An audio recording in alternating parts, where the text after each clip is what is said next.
The gunshot that killed Beatrice Vaughn's husband echoed in her mind every single night, and no amount of whiskey or prayer could silence it. She stood on the dusty main street of Fort Smith, Arkansas in the summer heat of 1878, watching a tall cowboy dismount his horse outside the general store where she worked, and her first instinct was to look away before he could catch her eye. Fort Smith sat on the edge of Indian Territory, a rough place where outlaws mingled with honest folk and nobody asked too many questions about your past. Beatrice had come here 6 months ago with nothing but a carpetbag and a wedding ring she could not bring herself to sell. The ring hung on a chain beneath her high-necked blouse, hidden against her heart like a secret scar. She was 24 years old and felt ancient. The cowboy pushed through the door, bringing the smell of leather and summer grass with him. He was younger than she expected, maybe 26 or 27, with dark hair that needed cutting and eyes the color of creek water. He removed his hat politely, revealing a sunburned forehead, and nodded to her. "Afternoon, madam. I need supplies for a cattle drive, heading north in 2 days." Beatrice kept her hands busy arranging tins on the counter. "Make a list. I will gather what you need." "Name's Xavier Cain. I work for the Double J Ranch about 10 miles west." He smiled, and it was the kind of smile that made women write letters they never sent. "You are new in town, are you not? I would remember seeing you before." "I have been here long enough." Her voice came out sharper than she intended. "Your list." Xavier's smile faded, but he did not look offended. He pulled a pencil from behind his ear and began writing on a scrap of paper Mr. Henderson kept by the register. His hands were steady and scarred across the knuckles. Beatrice found herself watching those hands and forced her gaze elsewhere. When he finished, she took the list without touching his fingers. "This will take 20 minutes. I can wait." She wished he would not. The store felt smaller with him in it, the air thicker. She moved through the aisles gathering flour, coffee, beans, salt pork, all the mundane necessities of men who lived rough. Xavier wandered to the window and looked out at the street, giving her space, and somehow that courtesy made everything worse. "You handle yourself like someone used to hard work," he said after a while, his back still turned. "That is not a criticism, just an observation. I have worked since I could walk." Beatrice hefted a sack of flour onto the counter. "Is there anything else you need?" "No, madam." "That should do it." He came back to the counter and counted out coins from a leather pouch. "Will you be at the dance Saturday night? The whole town turns out." "I do not dance." "Neither do I particularly well, but it is a good place to meet people, make friends."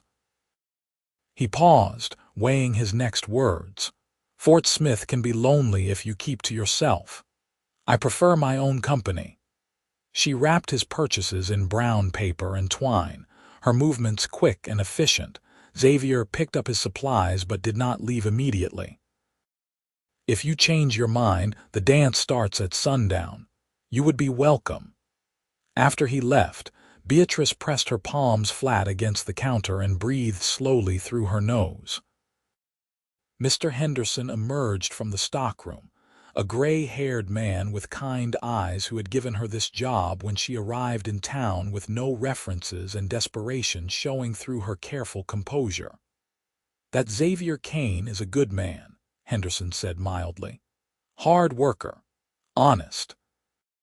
His family lost everything in the war, but he built himself back up through sheer determination. I am sure he is very admirable." Beatrice began rearranging the counter display with unnecessary vigor. "Been here 3 years now. Never caused trouble. Sends money back to his mother in Tennessee." Henderson studied her with the expression of someone who had seen too many broken things to be fooled by brave faces. "Not all men are the same, Mrs. Vaughn." The title made her flinch. She had introduced herself as Miss Vaughn, but Henderson was observant and had surely noticed the pale band of skin on her ring finger where a wedding band had lived for 3 years. "I know that, sir. Do you?" He patted her shoulder gently. "You have been working here half a year, and I have not seen you smile once. Not really. Life is hard enough without carrying all your burdens alone." Beatrice's throat tightened. "I should inventory the back shelves." She escaped before he could say anything else kind. Kindness was harder to bear than cruelty. Cruelty confirmed what she already believed about the world. Kindness suggested she might be wrong, and she could not afford to be wrong again. That night in her small rented room above the seamstress shop, Beatrice lay awake listening to the sounds of Fort Smith settling into darkness. Somewhere a dog barked. A drunk sang off-key outside the saloon. The night train whistled its arrival, bringing strangers and possibilities, and the kind of future she had stopped imagining. She thought about her husband Thomas, who had been charming and attentive during their courtship in Springfield, Missouri. He had owned a small freight business and promised her security, respectability, children. What he had not mentioned was his gambling habit, his debts, and the violent men who would eventually come collecting. The gunshot had sounded impossibly loud in their small house. Thomas had fallen across the dinner table, blood pooling around the roast chicken she had spent all afternoon preparing. The men had ransacked their home looking for money that did not exist, and then they had turned their attention to her. She had escaped through the bedroom window, running through dark streets with nothing but the clothes on her back and Thomas's blood drying on her hands. The shame of that flight, of not staying to bury him properly, of surviving when he had not, festered like an infected wound. Fort Smith had seemed far enough, remote enough. She had thought if she just worked hard and kept quiet, the memories would fade, but grief and trauma were patient travelers. They followed you anywhere. Saturday came hot and bright. Beatrice worked at the store until closing time, then returned to her room intending to spend the evening mending clothes. But the sounds of fiddle music drifted through her window as the sun set, and something restless stirred in her chest. She had loved dancing once. Before Thomas, before Springfield, when she was just Beatrice Vernon from a small farm in Kentucky, with dreams too big for the tobacco fields. Her mother had taught her to waltz in their kitchen, humming the melody while her father read by lamplight and pretended not to watch. Both her parents were dead now. Cholera had taken them the winter before she married Thomas. She had been alone and frightened and 21 years old, and Thomas had seemed like salvation. The music grew louder. Beatrice stood at her window watching lanterns being strung between buildings, illuminating the square where townspeople gathered. She recognized the baker's wife, the blacksmith, the stern woman who ran the boarding house. Normal people living normal lives, finding joy where they could. She changed her dress without deciding to, choosing the blue calico that made her eyes look less tired. She brushed her hair and pinned it up, her hands remembering the ritual of making herself presentable for public viewing. The wedding ring swung against her chest, a cold reminder, but she left it where it was. She had tried removing it once and felt so unmoored she had immediately put it back on. The dance was already lively when she arrived. A 3-piece band played enthusiastically if not expertly, and couples swirled across the packed dirt that served as a dance floor. Children darted between adults, and someone had set up tables laden with food and punch that probably contained more than fruit juice. Beatrice stood at the edge of the light, half hoping to remain unnoticed. "You came." Xavier's voice was warm with surprise. He appeared at her elbow holding 2 cups of punch. "I am glad. Here, you must be thirsty." She accepted the cup because refusing would draw more attention. I thought I should try to be more sociable. That is a start, I suppose. His mouth quirked. Most people come to dances because they want to, not because they should. I am not most people. I am starting to understand that. He sipped his punch and surveyed the crowd. I meant what I said about not dancing well. My mother despaired of ever teaching me, but I am willing to make a fool of myself if you want a partner. I do not. The refusal came automatically, armor worn so long it felt like skin. All right. Xavier did not push. We can just stand here and watch, provide critical commentary on everyone else's footwork. Despite herself, Beatrice felt her mouth twitch. That seems unkind. Only if we say it out loud. In our heads we can be as judgmental as we like. He pointed with his cup. See Mr. Henderson there. Dancing with his wife. He is counting steps. You can see his lips moving. She looked and saw it was true. The store owner's face was scrunched in concentration as he guided his wife through a waltz. At least he is trying. That is all any of us can do, really. Try our best and hope we do not step on too many toes. Xavier glanced at her sideways. Literal or metaphorical toes. They stood in companionable silence for a while. Beatrice found herself relaxing incrementally, the way frozen ground thaws under persistent sun.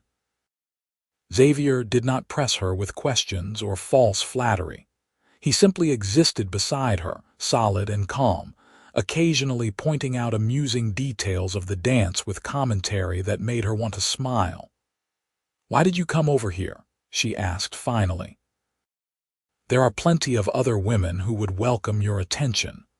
Because you looked like you were about to bolt, and I thought you might stay if someone made you feel less conspicuous."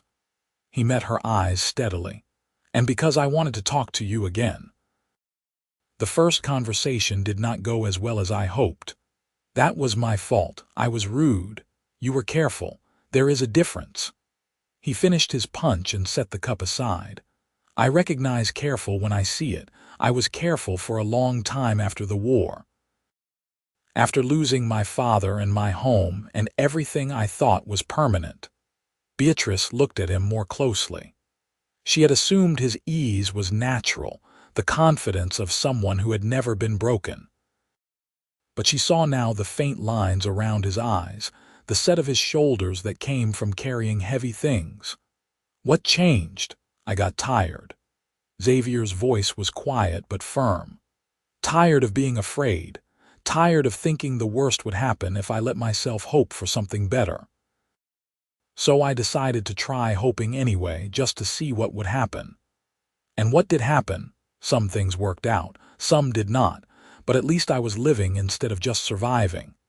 He turned to face her fully, his expression serious. "I do not know your story, Beatrice. You do not have to tell me if you do not want to. But I can see you are carrying something heavy, and I want you to know you do not have to carry it alone." Her breath caught. No one had called her by her first name in months. It sounded strange and intimate and terrifying. "I do not need help." Everyone needs help sometimes. That is not weakness.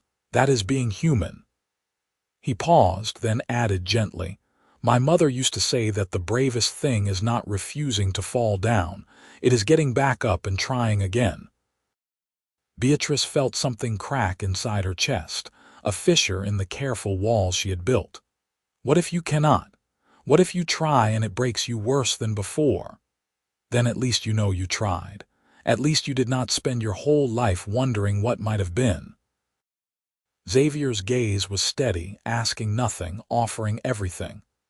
"I am not going anywhere, Beatrice. If you need time, take it. If you need space, I will give it to you, but I am not going anywhere." The music swelled around them, joyful and alive.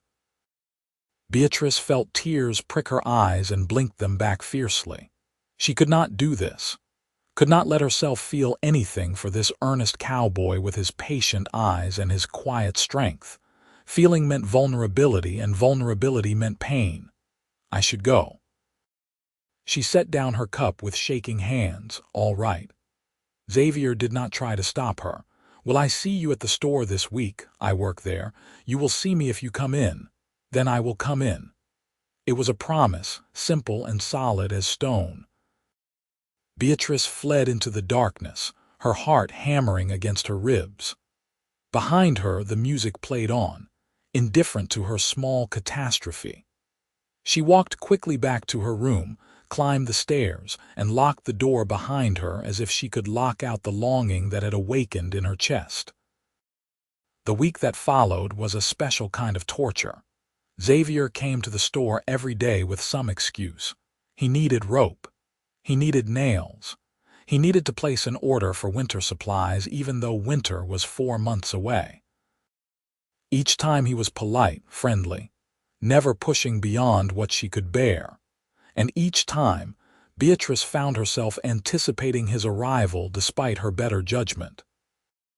She would catch herself watching the door, listening for his footsteps, her pulse quickening at the sight of his tall form silhouetted against the bright street. "You should accept his invitation to supper," Henderson said on Thursday afternoon, after Xavier left with a spool of wire he probably did not need. "He has been asking all week." "I know." Beatrice pressed her fingers to her temples. "I cannot or will not, both, neither." "I do not know." She sagged against the counter, exhausted from fighting herself. "I am afraid." Henderson's expression softened. Of him, of everything, of trusting again, of being wrong, of being right. The words tumbled out in a rush. "My husband died because he made bad choices, and I did not see the signs until it was too late. I let myself love him, and it destroyed everything. What if I am wrong again? What if Xavier is not who he seems? What if I let myself care and it all falls apart?" "Those are fair questions," Henderson said slowly. "But let me ask you this. What if you are right? What if Xavier is exactly who he seems and you spend the rest of your life alone because you were too afraid to find out?" Beatrice had no answer to that. That night she lay awake again, staring at the ceiling and thinking about choices. She had chosen to marry Thomas, chosen to ignore the small warnings that something was not quite right. But she had also chosen to escape when those men came. She had chosen to survive. She had chosen to build a new life here in Fort Smith, even if that life was small and carefully circumscribed. Maybe choosing to hope was not so different from any other choice. Maybe it was just another kind of survival. Friday afternoon, Xavier came in and found her rearranging the fabric section with fierce concentration. "Beatrice," just her name, soft as a prayer. She turned, bolt of calico clutched in her hands like a shield. "You do not need to keep coming here. I know you do not need supplies every day." "You are right, I do not need supplies." He stepped closer, hat in his hands. "But I want to see you. I want to know how your day was. I want to make you smile, even if you try hard not to. So I keep coming back, and I will keep coming back as long as it takes." "As long as what takes?" Her voice came out barely a whisper. "As long as it takes for you to believe that I mean what I say, that I am not going anywhere, that you can trust me." He set his hat on the counter and held out his hand, palm up, an offering. "I know you have been hurt. I know someone broke your trust so badly you do not think you can survive being broken again. But Beatrice, you are already surviving. You are strong and brave and so careful with your heart. I am just asking you to give me a chance to be careful with it too." She stared at his outstretched hand. It would be so easy to take it, so terrifying to take it. Her own hand trembled as she slowly reached out. Their fingers touched and the world did not end. Lightning did not strike. The sky did not fall. It was just warmth and calluses and the gentle pressure of his thumb against her knuckles. "Take your time," Xavier said quietly. "I will wait as long as it takes." Something inside Beatrice shifted, a tectonic movement of the soul. She did not pull her hand away. "I do not know how to do this. I do not know how to trust again." "Neither do I, really. I have not let myself care about anyone since the war. It is easier to keep moving, keep working, keep your heart locked up safe." His smile was crooked, self-deprecating. "But then I saw you in this store looking fierce and frightened at the same time, and I thought maybe it was time to try. So we can figure it out together if you want. Take it slow. No expectations. Just two people seeing if maybe they could build something real. What if I cannot give you what you want? What I want is for you to be happy. Everything else is negotiable." He squeezed her hand gently. "Have supper with me tomorrow. Just supper, somewhere public where you feel safe. The restaurant by the train station makes a decent roast. We can talk, or not talk, whatever you prefer. And if at the end of the meal you decide you never want to see me again, I will respect that. But at least give us a chance." Beatrice looked into his creek water eyes and saw patience and hope and something that might grow into love if she let it. She thought about her parents waltzing in their Kentucky kitchen. She thought about the wedding ring hanging heavy against her heart. She thought about the difference between surviving and living. "All right," she said, her voice steadier than she expected. "Tomorrow. Supper." Xavier's smile could have lit the whole territory. Tomorrow. The next evening Beatrice changed her dress 3 times before settling on the green one with the lace collar. Her hands shook as she pinned her hair, and she had to start over twice. The face in the mirror looked pale and determined, a woman going into battle armed only with hope.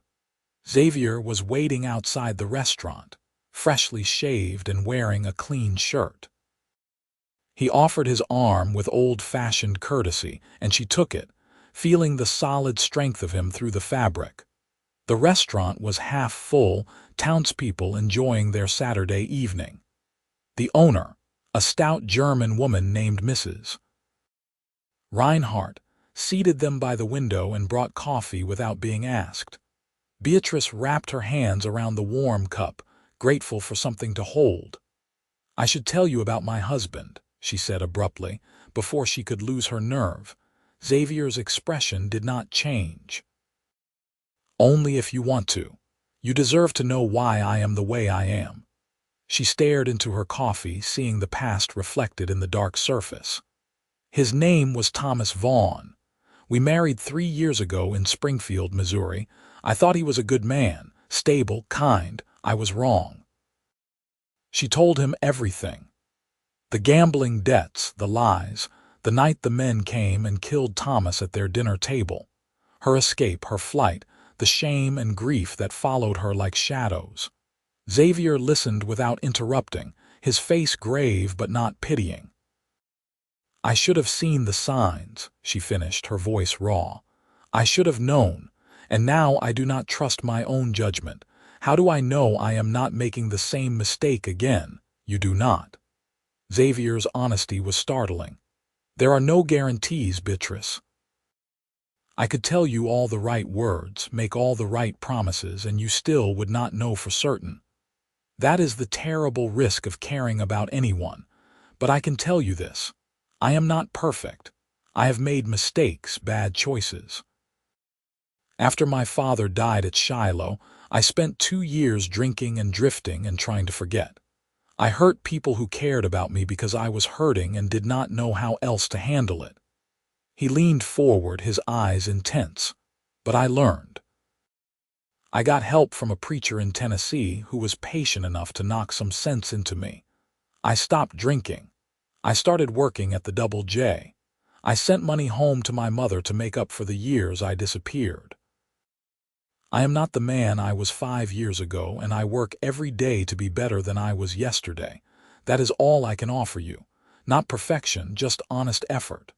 Beatrice felt tears on her cheeks and wiped them away impatiently. "I am tired of being afraid." "Then stop." He said it simply, as if it were easy. "Not all at once.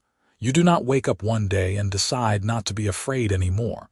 But little by little, choice by choice, you can decide to live anyway, to try anyway, to trust anyway, even knowing you might get hurt again. What if I cannot? Then I will wait. His voice was steady as bedrock. "Take your time. Months, years, whatever you need. I am not going anywhere." Mrs. Reinhardt arrived with plates of roast beef and potatoes, breaking the intensity of the moment. They ate in silence for a while, but it was a different kind of silence than before. Companionable, comfortable, like they had known each other longer than a handful of days. "Tell me about your mother," Beatrice said eventually. "You said you send her money." Xavier's face softened. "Her name is Margaret. She is the toughest woman I have ever met. After my father died and we lost our farm to debt, she took in washing and sewing to keep us fed. Never complained, never gave up.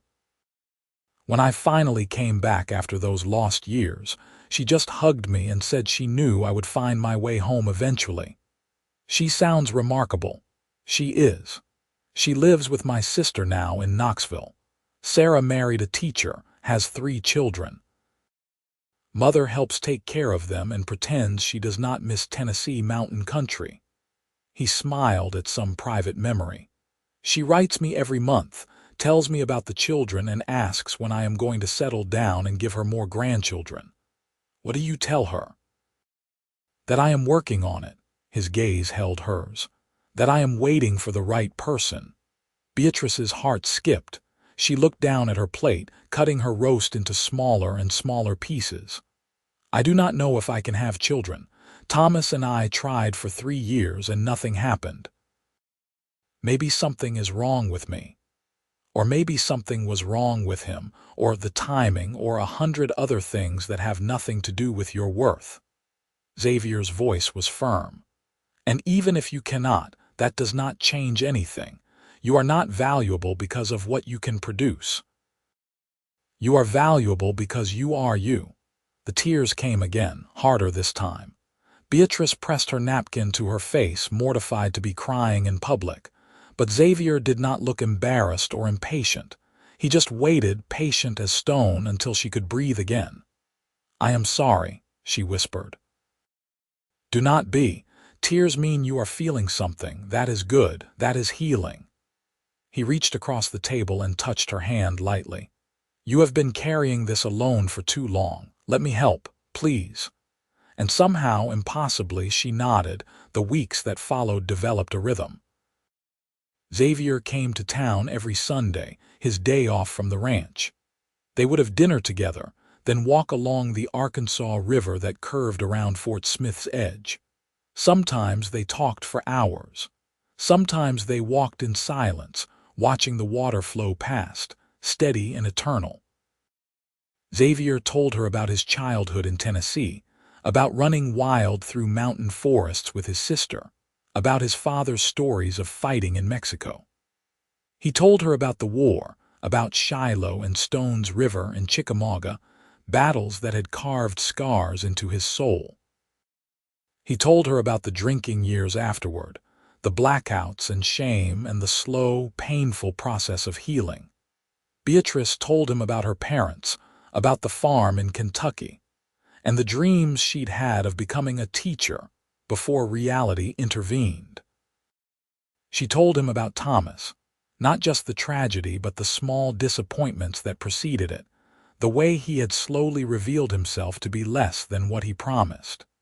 She told him about the nights she still woke screaming, about the guilt that followed her like a curse. "It was not your fault," Xavier said one evening as they sat on the riverbank watching the sunset paint the water gold. "You know that, right? What happened to Thomas, the choices he made, none of that was your fault. I should have left sooner, should have seen what he was. Maybe. Or maybe you saw someone who needed help and tried to save him. That is not a character flaw, Beatrice. That is compassion." He picked up a smooth stone and turned it over in his palm. "My mother used to say that the people who hurt us teach us important lessons. Thomas taught you to be careful, to protect yourself. But do not let him teach you to stop trusting everyone. That would be letting him win." Beatrice leaned her head against Xavier's shoulder, a gesture that had become natural over the past weeks. "When did you become so wise?" "I am not wise. I am just stubborn. I kept making mistakes until I finally learned something." He kissed the top of her head gently. "And I have a good teacher now. You are stronger than you think you are." "I do not feel strong. Strength is not always loud. Sometimes it is just getting up every day and trying again." He wrapped his arm around her shoulders. "You came to a strange town with nothing. You built a life here. You gave me a chance even though you were terrified. That takes more courage than anything I have ever done." As summer deepened into August, Beatrice found herself thinking about Xavier constantly. The way he laughed, unself-conscious and genuine. The way he listened when she talked, really listened, like her words mattered. The way he never pushed her beyond what she could handle, but gently encouraged her to stretch her boundaries just a little further each time. She realized with some surprise that she was happy. Not constantly, not without occasional shadows, but more often than not she found herself smiling. The nightmares came less frequently. The wedding ring felt lighter against her chest. One Sunday evening in late August, as they walked back from the river, Xavier stopped suddenly. "There is something I want to show you, at the ranch. Will you come out next Saturday? I can pick you up in the wagon." Beatrice hesitated. The ranch felt like crossing a threshold, moving from public courtship to something more private, more serious. "I do not know. I understand. It is a big step." He took her hand, his thumb tracing circles on her wrist. "But I think you are ready. And I want you to see where I live, what my life looks like. I want you to meet the people I work with. I want you to be part of my world, not just these few hours on Sundays." She looked up at him, this patient cowboy who had waited weeks for her to trust him, who had never demanded more than she could give, but who clearly wanted more, wanted a future, a real relationship, maybe even love. "All right," she said, her heart racing. "Saturday." His smile was like sunrise. The Double J Ranch sprawled across rolling hills west of Fort Smith, cattle dotting the landscape like brown clouds. Xavier drove the wagon with easy competence, pointing out landmarks and telling stories about the ranch's history. The owner, James Jennings, had built the place from nothing after the war, and now ran one of the largest operations in western Arkansas.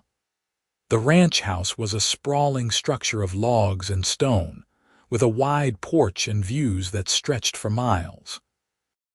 Several outbuildings surrounded it: bunkhouse, barn, smokehouse, chicken coop. It looked prosperous and permanent, a place where a person could build a life. Xavier helped Beatrice down from the wagon, his hand spanning her waist. "Ready?" she nodded, smoothing her skirt nervously. The ranch hands were a mixed group. Young cowboys who reminded her of eager puppies, older men with weathered faces and quiet competence, even a former Buffalo soldier named Elijah who served as foreman. They greeted Xavier with genuine affection and treated Beatrice with shy courtesy, clearly curious about the woman their friend had been courting. "Do not let these rascals intimidate you," Xavier said, introducing her around. "They are mostly harmless." "Mostly," agreed a red-haired cowboy named Danny, grinning. "Except when we are dangerous, which is almost never," added Elijah dryly. "Despite their best efforts." Xavier showed her the barn where his horse, a patient bay gelding named Rusty, nuzzled her palm looking for treats. He showed her the chicken coop, where he claimed responsibility for gathering eggs each morning, an image so domestic it made her heart ache. He showed her the small cabin he had built for himself, one room with a bed and stove and shelves lined with books. "I like my privacy," he explained, looking almost embarrassed. "The bunkhouse gets loud and sometimes I need quiet to think." Beatrice examined the books, a mixture of dime novels, agricultural manuals, and surprisingly, poetry. She pulled out a worn copy of Walt Whitman and raised her eyebrows. "My mother sent that." Xavier took the book and flipped through pages that had clearly been read many times. She thought I needed culture. I thought she was crazy, but some of it is actually quite good. Read me something. He looked startled. Right now? Yes, right now. She sat on his narrow bed, the only place to sit besides the single chair. Please. Xavier hesitated, then opened to a marked page and began to read. His voice was hesitant at first, then grew stronger, the words flowing like water over stone. Beatrice closed her eyes and listened, letting the poetry wash over her, and felt something loosen in her chest. When he finished, she opened her eyes to find him watching her with an expression she could not quite name. Hope, longing, something deeper than either. Beatrice. Her name was a question. Yes. It was an answer to everything he had not asked yet. He set the book aside carefully and crossed to where she sat. He knelt in front of her, his hands resting on her knees, a position of supplication and respect. I know we have been taking this slowly. I know you needed time, but I have to tell you something, and if it is too soon, I am sorry, but I cannot keep it inside anymore. Her heart hammered against her ribs. Tell me, I love you. Simple, direct, true. I have loved you since that first day in the store when you looked at me like I was a problem you needed to solve. I love your strength and your caution, and the way you are learning to trust again, despite everything. I love how you listen when I talk about my mother, and how you cry at poetry, and how you pretend you do not like it when I make you laugh. I love you, Beatrice Vaughn, and I want to spend my life proving to you that love does not have to end in tragedy. Tears streamed down her face unchecked. I am so afraid. I know, but you do not have to be afraid alone anymore. He cupped her face in his hands, his touch infinitely gentle. Take your time. I will wait as long as it takes, but I needed you to know, I needed you to hear it. Xavier. His name caught in her throat. I think I love you too. I do not know when it happened or how, but somewhere between the store and the river and right now, I fell in love with you, and it terrifies me. Good. His smile was brilliant. Because it terrifies me too. Love is terrifying. It means risking everything on one person, trusting them with all your broken pieces and hoping they will be careful with them. But Beatrice, you are worth the risk. You are worth everything. She leaned forward and kissed him, tentative and sweet. His lips were warm and patient, moving against hers with careful reverence. It was nothing like kissing Thomas had been. There was no urgency, no demand, just presence and promise and the hope of something real. When they pulled apart, both breathing hard, Xavier rested his forehead against hers. Marry me. What? She jerked back, startled. Not today, not tomorrow, whenever you are ready. His eyes were serious, intent. But I am asking now so you know my intentions. I am not interested in courtship for its own sake. I want you, Beatrice, as my wife, my partner, my everything. And I will wait a year, 5 years, however long you need to believe that. But I am asking now because I want you to know I am serious. Her mind spun. Marriage. The word that had once meant security and then tragedy and now might mean something else entirely. Partnership. Love. Future. I do not know, she whispered. I do not know if I can. That is not a no. Xavier's smile was crooked. That is an I need time which I can work with, so take your time. Think about it. Imagine what a life with me might look like, and when you are ready, if you ever are, you tell me. No pressure, no expectations, just possibility. They spent the rest of the afternoon at the ranch. Beatrice met Mr. Jennings, a gruff older man who clearly valued Xavier's work. She ate supper with the ranch hands in the big kitchen, listening to their stories and laughter. She saw Xavier in his element, competent and respected and happy, and tried to imagine herself fitting into this life. On the wagon ride back to town, she leaned against Xavier's shoulder and watched the stars emerge in the darkening sky. Thank you for waiting, she said quietly. Thank you for being worth waiting for. Autumn came to Fort Smith with cooler temperatures and leaves turning gold along the riverbank. Beatrice continued working at the store, and Xavier continued his Sunday visits, but something had shifted between them. The question hung in the air, unspoken but present. Marriage. Future. Forever. Beatrice caught herself thinking about it constantly. What would it be like to wake up next to Xavier every morning, to build a home together, face challenges as a team instead of alone? To maybe, possibly, hopefully have children and watch Xavier teach them to ride horses and read poetry. But always, underneath the hope, lurked fear. What if she was wrong about him? What if he changed after marriage like Thomas had? What if she gave him everything and he destroyed her? In late October, Henderson found her crying in the stockroom after a customer made an offhand comment about her being a spinster. "Talk to me," he said, settling onto a flour sack with a grunt. "What is really bothering you?" "Xavier asked me to marry him." The words tumbled out. "Months ago. And I still have not answered." "You want to marry him?" "Yes." "No, I do not know." She pressed her palms against her eyes. "I love him, I truly do, but I am so afraid of making another mistake. What if I am wrong about him like I was wrong about Thomas?" Henderson was quiet for a long moment. "Can I tell you something about my wife? Martha and I have been married 32 years, and in that time, she has driven me absolutely crazy more times than I can count. She is stubborn and opinionated and once did not speak to me for a week because I forgot her birthday. Despite everything, Beatrice smiled. But she is also kind and loyal and the best decision I ever made. And here is the thing. Marriage is not about finding someone perfect. It is about finding someone whose flaws you can live with and who can live with yours. Someone who will fight with you and for you. Someone who chooses you every day, even when it would be easier to walk away." He stood and patted her shoulder. "Thomas was not that person.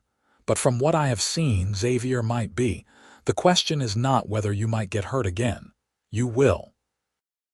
Everyone in a relationship gets hurt sometimes. The question is whether the love is worth the risk." That night, Beatrice took the wedding ring from around her neck for the first time since Thomas died. She sat at her small table, turning the simple gold band over in her hands, remembering the girl who had worn it with such hope. That girl was gone. Thomas had destroyed her as surely as the bullet had destroyed him, but in her place was someone stronger. Someone who had survived tragedy and rebuilt a life from nothing. Someone who had learned to trust again, carefully and hard-won, but real. She thought about Xavier's patience, his honesty about his own flaws and struggles, the way he never tried to fix her or rush her healing. The way he had said, "Take your time," and meant it. Thomas had promised her security and given her ashes. Xavier promised her nothing except his honest effort to be better every day. And somehow that was worth more than all of Thomas's pretty words had been. Beatrice took a deep breath and dropped the ring into her jewelry box. She did not need to carry it anymore. The past would always be part of her, but it did not have to define her future. The next Sunday, she met Xavier at their usual spot by the river. November had arrived with sharp winds and bare trees, but the day was clear and cold and beautiful. "I have an answer," she said without preamble. "To your question." Xavier went very still. "All right. I want to say yes. I want to marry you and build a life together and see what happens. But I need you to understand something first." She took his hands, holding tight. "I am broken in ways that might never fully heal. I have nightmares. I have days where the fear is so strong I can barely breathe. I do not know if I can give you children.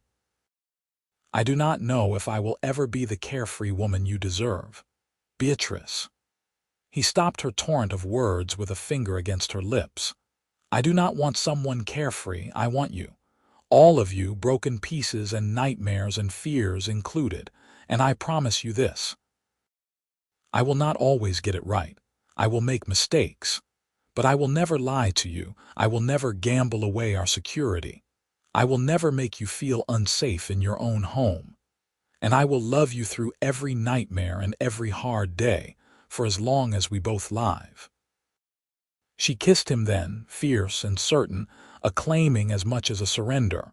When they broke apart, she was laughing and crying at once. "Yes," she said. "My answer is yes." Xavier whooped loud enough to startle birds from nearby trees. He picked her up and spun her around, both of them laughing like children. When he set her down, his eyes were suspiciously bright. "I have something for you." He pulled a small box from his pocket, hands shaking slightly. "It was my grandmother's. My mother sent it when I wrote to tell her about you." Inside was a simple silver ring with a small sapphire, the color of twilight sky. Beatrice's breath caught. "If you would rather have something new, we can get you a new one," Xavier said quickly. "But I thought you might like knowing it came with history, with family, with love that lasted. It is perfect." She let him slide it onto her finger where it fit as if made for her. "I love it. I love you. I love you too, so much." He kissed her again, slower this time, a promise sealed with touch. They married in December on a cold, clear day when frost sparkled on everything like diamonds. The ceremony was small, held in Fort Smith's simple Methodist church with Henderson and his wife as witnesses. Elijah and the ranch hands came, along with what felt like half the town. Mrs. Reinhardt wept openly and provided the wedding supper at her restaurant. Beatrice wore a simple blue dress, no veil or train or fuss. Xavier wore his best suit, his hair finally cut properly, looking nervous and happy and desperately in love. When the preacher asked if she took this man, she said yes without hesitation, her voice clear and sure.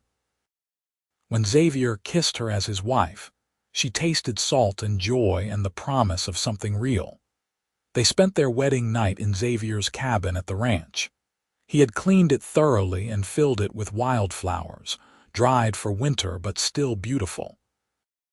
He undressed her slowly, reverently, taking his time, letting her set the pace. "Tell me if you need to stop," he murmured against her skin. "Tell me if it is too much."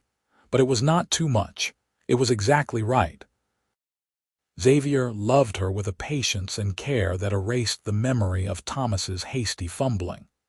He learned her body like a language, attentive to every response, making sure she felt cherished and safe and desired. Afterwards, she lay in his arms listening to his heartbeat and feeling more at peace than she had in years. "Thank you," she whispered. "For what? For waiting, for being patient, for loving me even when I made it difficult." Xavier kissed her forehead.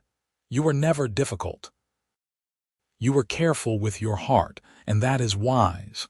I am just glad you decided I was worth the risk. You were always worth it. I just had to figure that out for myself." They built a life together through that winter and into spring. Xavier taught Beatrice to ride, patient through her nervousness and eventual delight. She taught him to cook properly, laughing at his initial attempts at biscuits that could double as weapons. They worked side by side in the small garden she planted near the cabin, growing vegetables and herbs. Beatrice quit her job at the store, though she missed Henderson's quiet wisdom.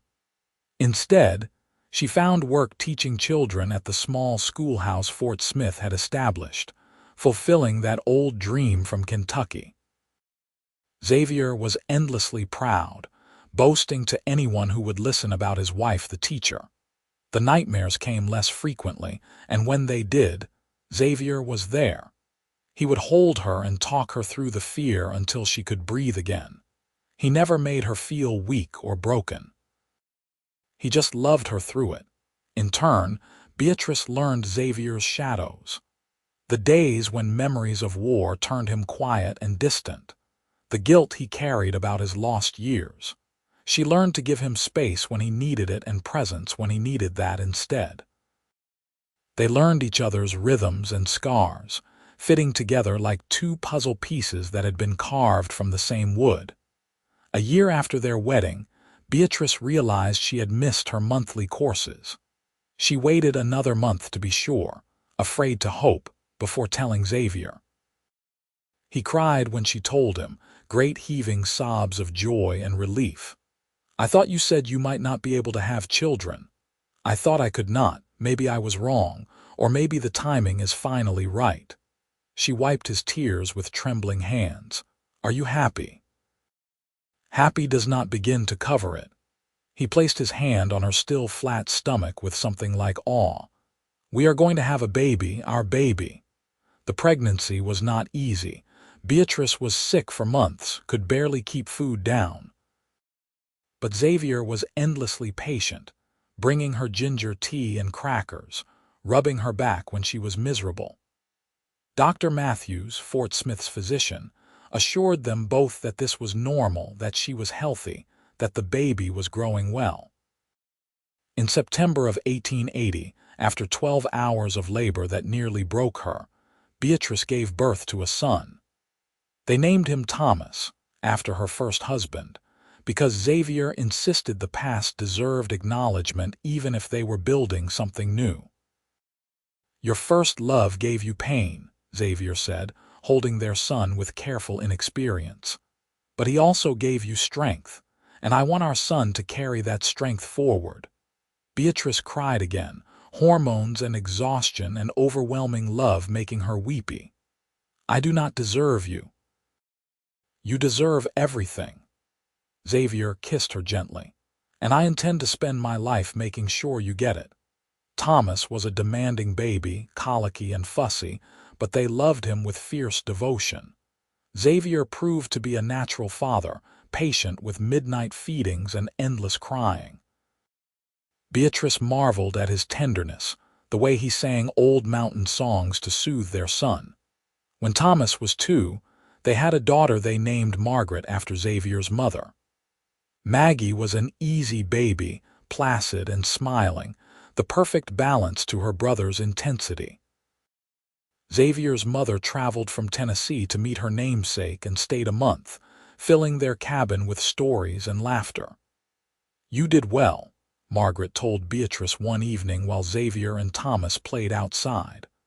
"My son is happy in a way I never thought I would see. You gave him that." "He gave me everything," Beatrice replied, watching through the window as Xavier tossed their son in the air, both of them laughing. "I was so broken when we met. I did not think I would ever trust anyone again, but he waited. He was patient. He showed me that love does not have to hurt." "Love always hurts a little," Margaret said wisely. "But it should hurt the way muscles hurt when you work them, building something stronger, not the way bones hurt when they break." Beatrice understood the distinction perfectly. The years passed in a rhythm of seasons and small joys. Thomas grew tall and serious, with Xavier's eyes and Beatrice's caution. Maggie was bright and fearless, always climbing things and asking questions. They added another cabin near Xavier's to accommodate their growing family, and Beatrice filled it with books and learning. She continued teaching at the school, beloved by students who appreciated her patience and high standards. Xavier was promoted to foreman when Elijah retired, a position of responsibility he took seriously. They were not wealthy, but they were comfortable, secure, building something that would last. In 1885, Beatrice gave birth to twin boys, Samuel and Joseph, who were a handful from the moment they arrived. Xavier hired help for the ranch so he could spend more time at home during those chaotic early years. Beatrice sometimes felt overwhelmed by the chaos of 4 children, but Xavier never let her face it alone. "We are a team," he would say, taking a crying baby or mediating sibling arguments. "We do this together." And they did. Through measles and broken bones and the normal catastrophes of raising children. Through hard winters when money was tight and hot summers when tempers ran short. Through arguments and reconciliations, and the daily work of choosing love even when it was difficult. On their 10th wedding anniversary, Xavier took Beatrice back to the riverbank where he had first told her he loved her. The children were with Henderson and his wife for the evening, giving them rare time alone. "I have been thinking," Xavier said, holding her hand as they watched the Arkansas River flow past. "About that first day I came into the store, about how scared you were, how careful." "I was terrified," Beatrice admitted. "I thought if I let myself care about you, it would destroy me, I know. And you let me in anyway. You took that risk even though you were terrified. That is the bravest thing anyone has ever done for me." He turned to face her, his creek water eyes serious. "These 10 years have been the best of my life, not because they were easy, but because we faced them together. I want you to know that. I want you to know I would wait another 10 years, 100 years, for the privilege of loving you." Beatrice kissed him, tasting happiness and gratitude and the deep satisfaction of a life well lived. "You do not have to wait. I am here. I am yours. I am not going anywhere. Neither am I." Xavier pulled her close, and they stood together watching the water flow, two people who had found each other in the wreckage and built something beautiful from the ruins. In 1890, their eldest son Thomas was 10 years old and already showing signs of his father's steadiness and his mother's intelligence. Maggie was 8 and determined to learn every skill her brothers learned. The twins were 5 and completely inseparable, finishing each other's sentences and getting into elaborate trouble. Beatrice was 36 and happier than she had ever imagined possible. The nightmares had faded to occasional shadows. The fear that had once ruled her life was now just a memory of who she used to be.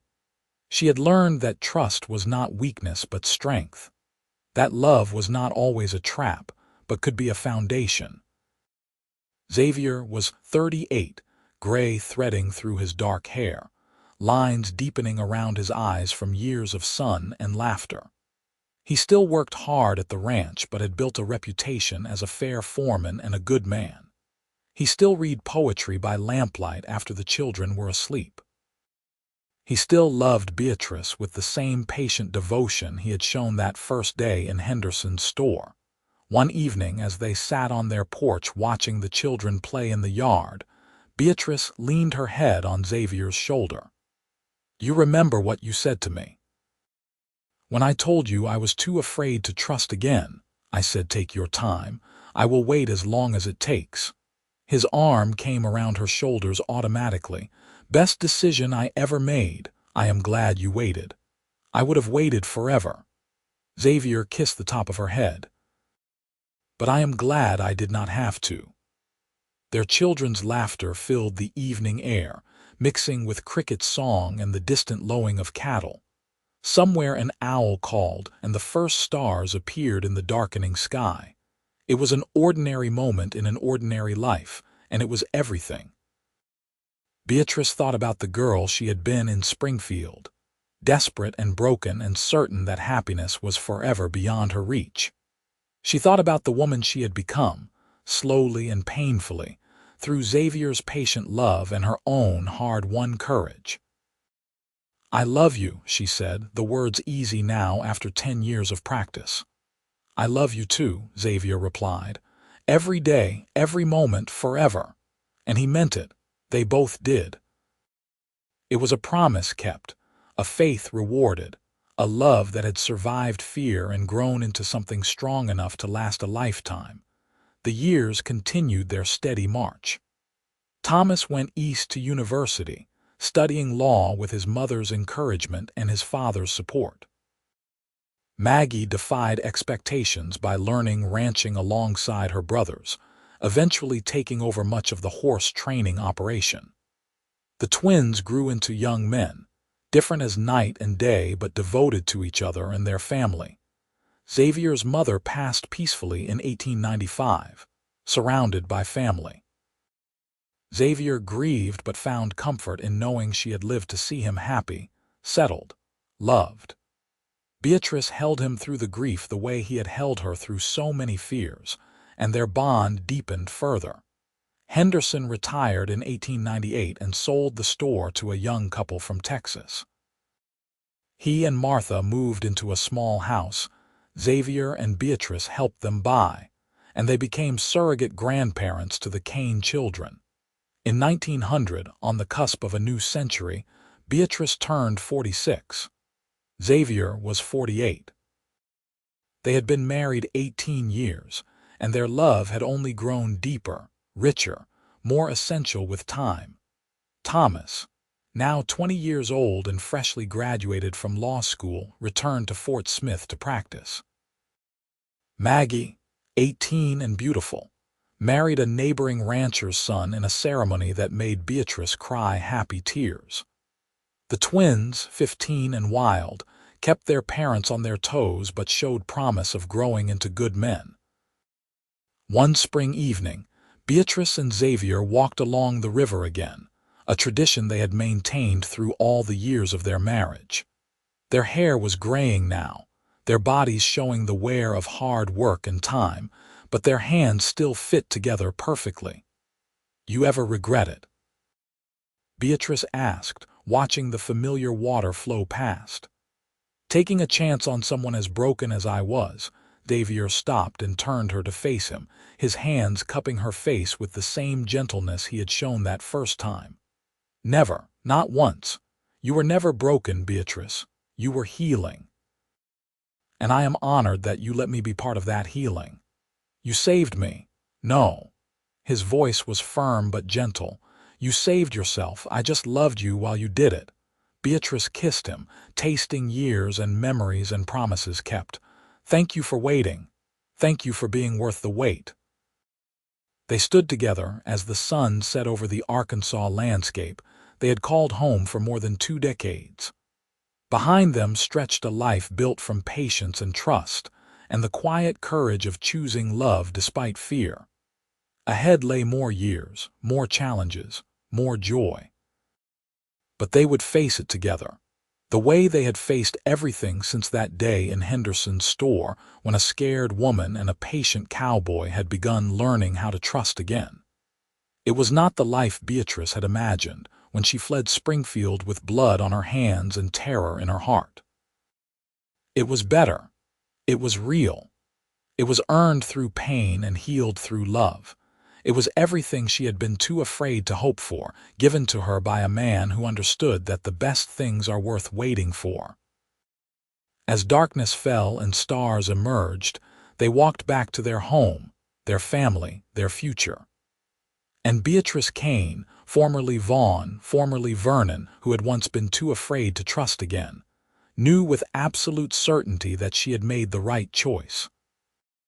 Love, she had learned, was always a risk, but some risks were worth taking. Some cowboys were worth trusting. And some stories, no matter how they began, could end in happiness if you were brave enough to let them. Xavier had waited as long as it took. And in the end, it had taken exactly as long as it needed to. Not a moment more, not a moment less. Just the perfect amount of time for 2 broken people to become whole together.